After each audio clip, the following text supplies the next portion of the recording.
is lesson 6 in our study on Proverbs, and we'll be picking up with a different lesson, which is actually part 2.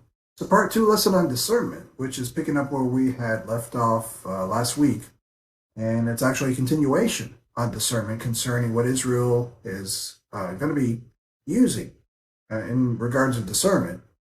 When it comes to studying this book of Proverbs or having this book of Proverbs at their disposal. We'll back and we'll talk about again what we do every week. Initially in our intro is going through the so far the studies we've done on Proverbs, and we've done I believe it was this is our 6th lesson. So five lessons ago we were going through the 613 points of law of the Proverbs you can find that talk about the 613 or the law in general. And the covenant standing Israel has in the book of Proverbs, the audience to whom this book is written. And that was 5 lessons ago. As we continued on with the lesson after that, we got into the fear of the Lord, which is built on the fact that they have covenant standing and that they have the law, the 613 points of law to go with. And so that was lesson 2 on the book of Proverbs. As we moved on to the next lesson, we were talking about judgment and justice. So we went on justice based on the laws of God, which again built on more lessons building on lessons. So it was justice based on the laws of God and judgment based on the covenants. And so we had gone through that. Again, Proverbs referring to Proverbs. Proverbs cross-referring to Proverbs. So that was lesson 3. And then we had cross-referred to other verses as well. And then we went into looking at Proverbs and talking about how the multiple proverbs we have here in all these chapters talk about earth and creation and the hills and the heavens and the animals and everything in regards to creation, which is going to be great in detail for Israel to know. The fact that they're earthly people for earthly dominion, earthly conquest, earthly people, things like that. And that's what they're all about in prophecy. So they would need to know these details, and they refer to the Proverbs thereof and talk about these things, and it's good that they know this stuff. So that was the next study we did. Then we started getting into what we had said before, discernment, what I said before about discernment. And last week we referred to a theme where we said it was that A is better than B. What I mean by that is we've gone through different Proverbs, or you can go to, and I think some of the good things we had looked at, if we went to some of them, again, was Proverbs 15, verse 16, for example. This is what we did last week, so it's nothing new. But the idea, if this is you come and watching this for the first time, Proverbs 15, verse 16, we had said, as an example, A being better than B was the theme. You could go to proverb after proverb after proverb and see this. We said that better is little. This is Proverbs 15, 16. Better is little with the fear of the Lord than great treasure and trouble therewith. Better is a dinner of herbs where love is than a stalled ox and hatred therewith. And so we were seeing the examples. Better is A than B. Better is a dinner of herbs where love is than a stalled ox. And we were going through multiple proverbs. We were seeing better is this than is this. And it was meant to teach them discernment. As they come across these different things, as they come across, say, as we had seen there in verse 16, the fear of the Lord, which was another previous study we did regarding Proverbs. We saw better is little with the fear of the Lord than great treasure and trouble therewith. So they have these two situations where they need to understand that it's better to be in one situation than it is to be in another situation, because they're in covenant standing. They're earthly people in regards to earthly dominion, and they need to have that fear of the Lord because they have laws that they need to be keeping. They have covenants they need to be keeping. They're in a different situation than the church, the body of Christ today. And so there's some discernment they need to have. And as they are presented with these different situations, better is a dinner of herbs where love is than a stalled ox and hatred. Again, they need to discern these two. They need to see these two situations, discern that it's better to be in one than the other. That's what we did last week. We were comparing. It was if we're going to call it anything, we call it comparison proverbs, where you have this and you have this, and Israel needs to make a choice. Which one are you going to take? Then you have this and you have this, and Israel, which one are you going to take? The key verse where this comes in, primarily, and this is sort of a famous verse, if you look at Deuteronomy chapter 30, verse 19, here's the kicker, because this is where Moses talks to Israel, again, about what we were looking at last week, but then we'll get into what we're into this week. So you're looking at A being better than B, and they need to know both A and B so they can know that there's one situation better than the other, and then they need to choose it. So Deuteronomy chapter 30, verse 19 says, I call heaven and earth to record this day against you, that I have set before you life and death, blessing and cursing. Therefore choose life, that both thou and thy seed may live. So they've got a choice to make. They understand Moses is presenting to them choices that lead to life, choices that lead to death, choices that lead to blessing, choices that lead to cursing. One is better than the other. A is better than B, which you find all throughout the book of Proverbs. We did that last week. But it gets into verse 20 of Deuteronomy 30, which is that thou mayest love the Lord thy God, and that thou mayest obey his voice, that thou mayest cleave unto him. For he is thy life, and the length of thy days, that thou mayest dwell in the land which the Lord sware unto thy fathers, to Abraham, to Isaac, and to Jacob, to give them. So we see the reason and the purpose why we're seeing your A being better than B, some things that work out for them. As they understand certain situations, they use the discernment, and it's a source of wisdom for them. That they would know a lot of different situations as they pop up and say, well, it's better to have this than it is to have that. And they would choose life over death. They would choose blessings over cursings. And they would know what that means. They would know what that is. So that was last week. That was part one. Now we're into part two. We're not comparing this week, saying A is better than B. We're kind of moving into the next two letters of the alphabet, and we're saying, well, now we got C and D. And as we look at C and D, we're contrasting them now. Now we're saying, and here's C, but now there's D. And here's what we'll get into with that. We'll see, and we'll even look at some cross-references throughout the Bible when we get into that. So now we're moving into still more Proverbs. In fact, there are so many Proverbs that talk about this that we're not going to have time to go. If we spent time going through every verse and then doing cross references and then doing multiple verses that build on it, we'd be in here for probably 6, 7, 8, 9, 10 lessons on every verse. So we're going to kind of actually do a broad brush on this because there are chapters, probably 4 or 5 chapters that every verse says what we're going through tonight. So from the top of the chapter to the end of the chapter, every proverb is talking about this idea where they can sharpen up their discernment by seeing the fact that there are things that they need to contrast. So, and we'll get to that there. But if we go into the book of Proverbs, and we'll see some introductory examples of what we mean. Let's see. And we'll go to Proverbs chapter 1, verse 7. And it says, it's one we looked at before. So again, we're seeing the idea of the fear of the Lord. It says, the fear of the Lord is the beginning of knowledge, but fools despise wisdom and instruction. So again, there's this contrast where the fear of the Lord is the beginning of knowledge. Let's see. You've got the situation here. But fools despise wisdom and knowledge. So they can see, who's the fool who is the one that despises wisdom and knowledge. You've got the fear of the Lord. That's one thing. But fools despise wisdom and knowledge. So that's an introductory proverb there. We've studied this proverb before, so there's no need to go and cross-refer to multiple different things. But again, to go into Proverbs 3:32, you'll see it again. We're contrasting now. Proverbs 3:32 goes on to say, for the froward is abomination to the Lord, but his secret is with the righteous. Verse 33, the curse of the Lord is in the house of the wicked, but he blesseth the habitation of the just. Surely he scorneth the scorners, but he giveth grace unto the lowly. The wise shall inherit glory, but shame shall be the promotion of fools. So again, in these 4 proverbs, these 4 verses mentioning Proverbs, you're seeing contrasts now. And so again, they're going to come across these things, and these things don't work out in the mystery program. These things you can't read in the mystery program and say, well, this is, and you can, again, like we talk about every week, you can get some spiritual lessons out of this, and you can say, well, I can learn a lot from this, as far as not taking it literally, but learning some pieces of information from it.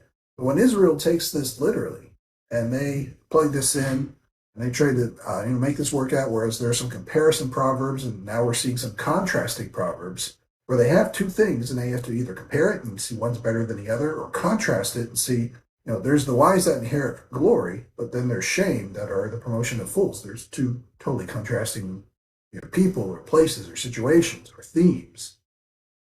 And so they'll need to know these things. They'll need to get that wisdom that is being presented to them, learn it, lay up that wisdom that God's giving to them. And this is what we see here. So we're seeing this being laid out as just introductory Proverbs, that we're going through. So we just looked at Proverbs 1:7, Proverbs 3:32 through 3:35, and we're seeing the contrasts that are starting to pop up. If we look at Proverbs chapter 4 in verse 18, again, more but the path of the just is as the shining light that shineth more and more to the perfect day. Talking about this here. So it mentions this here, just the introductory verse here. Proverbs 5:4 says, or actually 5:3, I'm sorry, 5:3, for the lips of a strange woman drop as an honeycomb, and her mouth is smoother than oil, but her end is bitter as wormwood, sharp as a two-edged sword. Talking about, you may hear from the lips of a strange woman, but her end is bitter.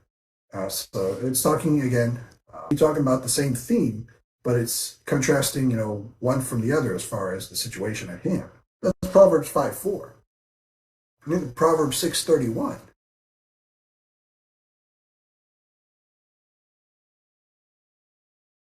Let's see. It's Proverbs 6:31. Proverbs 6:31. But if he be found, he shall restore sevenfold. He shall give all the substance of his house. But whoso committeth adultery with a woman lacketh understanding. He that doeth it destroyeth his own soul. So we're seeing these issues come up here. But mainly if we go into Proverbs chapter 10. So Proverbs chapter 10, here's where we're getting into the part where every verse has something in here where it's going to have, there's C, but there's D. There's a contrast in just about every verse in this chapter. So again, to go to Proverbs chapter 10, verse 2, and then verse 3, and cross-refer it to other things, we will be here all night just in Proverbs chapter 10. And I'd like to get through Proverbs chapter 10, 11, 12, and beyond. So we're going to just kind of read through it, get the broad brush of it, because the point of what we're looking at here is the fact that we're seeing that there's contrast. There's a theme of contrast in here, as opposed to the comparisons that we had last week. And so we'll get to that. But Proverbs chapter 10 is pretty much a contrast between the righteous and the wicked. The whole chapter is talking about with respect to their life, their general conduct, and the whole thing that comes through, whether you're looking at a contrast or whether you're looking at a comparison, is the idea of wisdom, and the idea of wisdom and its opposite, which is foolishness. So you're going to be seeing wisdom and foolishness kind of flowing side by side, and you're either going to be comparing the two and being warned to watch out for the foolishness and to grab hold of the wisdom, whether it's a comparison like we did last week, or it's going to be where you're going to be seeing this week where it's a contrast, and it's going to be all about wisdom and foolishness again, but this time you're contrasting, and Israel has to watch out for the foolishness, and they have to, grab onto the wisdom if that's a possible thing for them. So we just kind of went through Proverbs 1, Proverbs 3, Proverbs 4, Proverbs 5, Proverbs 6, just the introductory verses that we wanted to look at showing the contrasts. As we go into Proverbs chapter 10, every proverb, every verse has a contrast in here. So we'll go through we'll see the general idea of it. So pretty much in Proverbs chapter 10, verses 1 through 8, just to start, talks about those that follow God's wisdom, how they bring happiness to their parents through their obedience and their experience. There's physical blessings with provision in there. The foolish, however, they're going to cause grief, they're going to gain nothing, and they're even going to be rejected by God.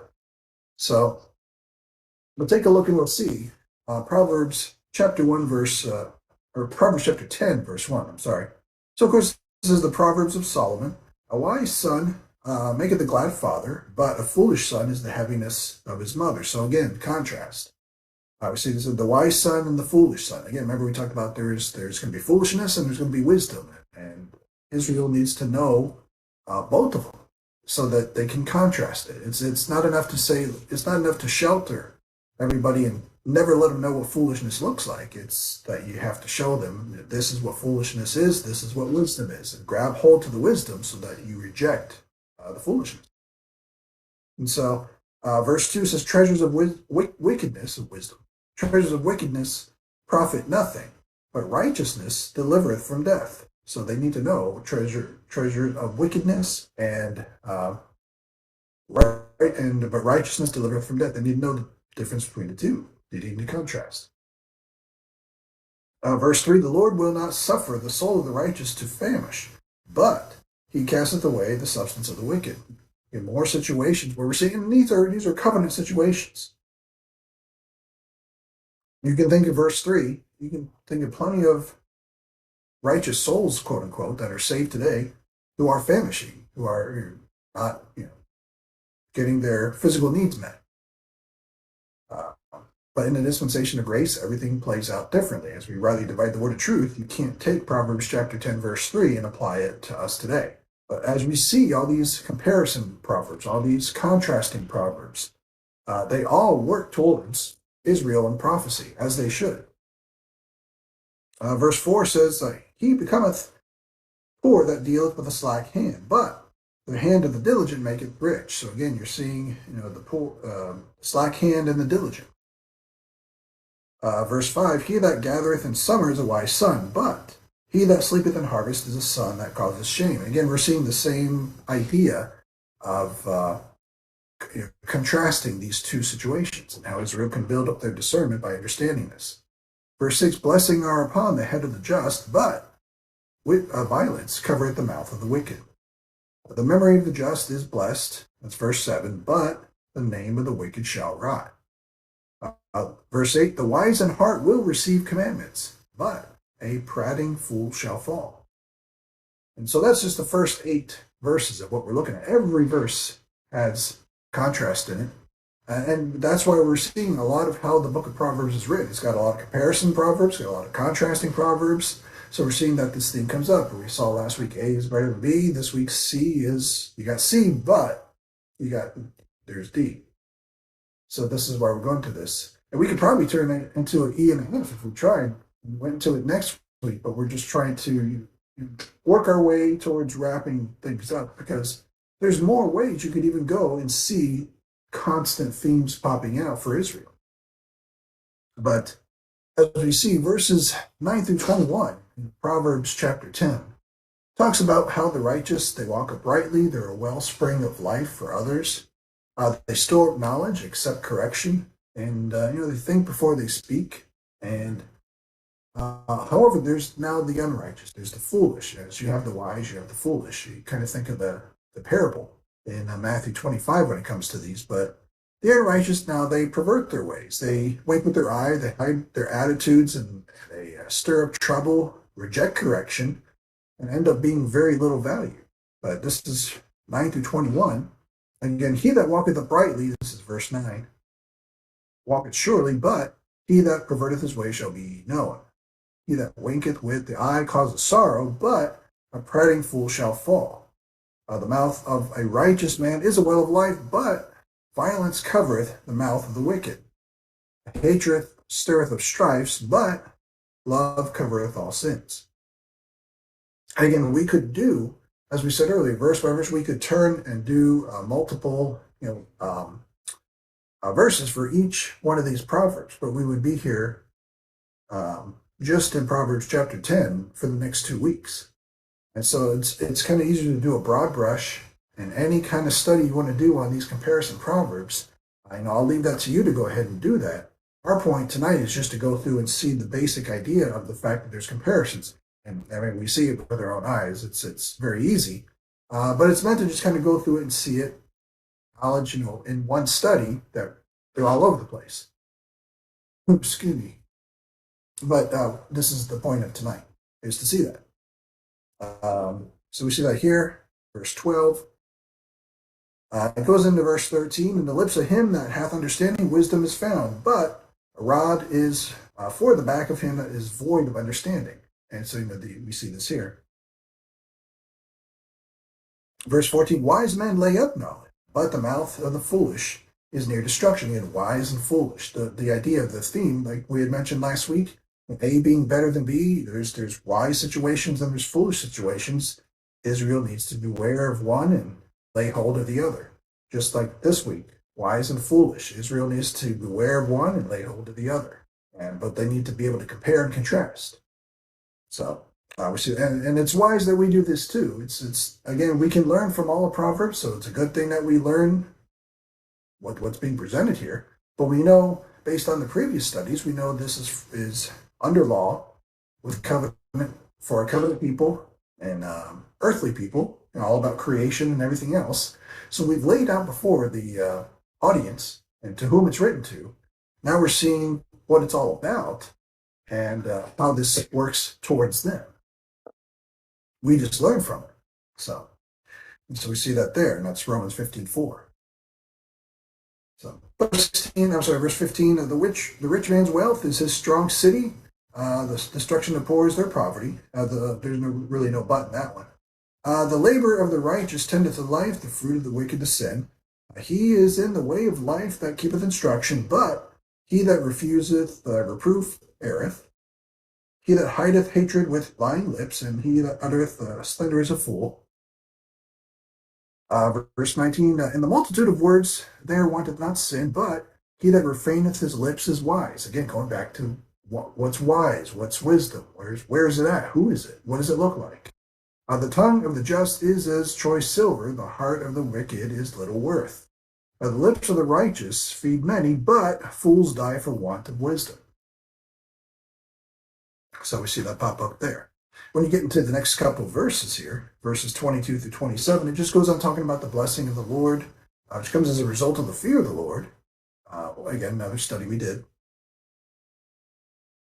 Talks about bad consequences can result from riches if one is wicked in prophecy, and then there's that which produces true joy, and then there's the fool again. So verse 22 says, the blessing of the Lord maketh rich, and he addeth no sorrow with it. It is a sport to a fool to do mischief, but a man of understanding hath wisdom. The fear of the wicked shall come upon him, but the desire of the righteous shall be granted. Again, you're seeing blessings and cursings and foolish and wicked, and these themes, prophetic themes. See, as the whirlwind passeth, so is the wicked no more, but the righteous is an everlasting foundation. See, verse 27 says, the fear of the Lord prolongeth days, but the years of the wicked shall be shortened. It goes on from there. Then as this chapter kind of wraps up, you see in verse 28 through 32, it talks more about how the righteous have a joyful hope. That's a good thing. They're secure in the Lord and are firmly established. They speak wisely and accepted. They hate false practices, and they walk humbly with integrity. The unrighteous, however, they have no solid grounds for any kind of hope. They're without security, and they're perverse of mouth and tongue. They embrace false practices of all things, and they walk arrogantly, and they walk perversely. Again, a contrast. Verse 28 goes on to say that the hope of the righteous shall be gladness, but the expectation of the wicked shall perish. Be to the workers of iniquity. The righteous shall never be removed, but the wicked shall not inhabit the earth. Again, we've studied this. We've come across this proverb before, but again, the righteous, the wicked, not inheriting the earth. Some will inherit the earth. We're seeing these prophetic themes. The mouth of the just bringeth forth wisdom, but the froward tongue shall be cut out. The lips of the righteous know what is acceptable, but the mouth of the wicked speaketh frowardness. So again, that's why I wanted to do a broad brush over chapter 10. And even as we're heading into chapter 11, same thing. Almost every verse in chapter 11 does the same thing again. Contrasting Proverbs. So again, broad brush, not meant to go through and flip to 4 verses per proverb. We'd be here for weeks. So again, it's intentional just to do a broad brush. You can kind of do a study on each one, and there's no guarantee we won't go through these again in different themes when we do a study on a different type of proverb theme in the weeks to come as we wrap it up.